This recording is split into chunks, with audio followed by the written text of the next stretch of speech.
bit. I think the reason that happened, all that bad feeling about America, is apart from everything that they've done, it's because American stupid people sound stupider than every other kind of stupid person. Some people are just thick, but you put up with them. But Americans are annoying when they're thick, because they say, well, you know, if they're talking about one of those terrible incidents that happen every other day in America, they say, well, you know, I was there, and the guy came in, and he had, like, a gun, you know, and he was, like, shooting, and everybody else was totally dead. And you just, it sounds a little divorced from reality somehow.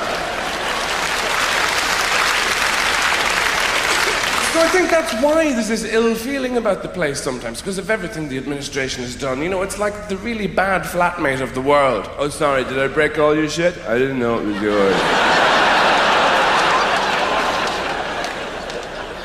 Yeah, I'll replace it sometime.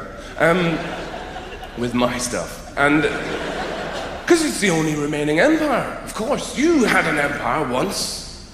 Britain had a great empire. And impressively commandeered and sequestered from the rest of the world. With great style. You just marched in and said, you, and you, fuck off, we're having tiffin. And everybody sort of went, oh, right, I'm going to be off now, that's fine. And it took centuries for people to go, hang on a minute. We live here. The American style is totally different, far more insidious. This empire is run on a totally different basis. What America does is it has a nosy in some place, some war-torn, fucked-up place, and that looks for oil or chocolate or whatever it wants. And all the indigenous people obviously get pissed off, and they begin to meet. They begin to foment. They ring each other up and say, you, Habuwa, let's meet and foment at 6 o'clock. In the local bombed-out cafe, they gather round and they say, what are we I'm doing a pan-global accent, okay? It saves time, because America gets around a lot of places. And this represents poverty. Hey, listen. Hi. Haguga, listen. What are we going to do about the fucking imperialistic Yankee big dog, huh? What are we going to do? They come in here, they look around, they take our stuff. What are we going to... I'm talking to you. Put down the beans. Listen, what are we going to do? It's kind of Al Pacino from China via Brooklyn. But the...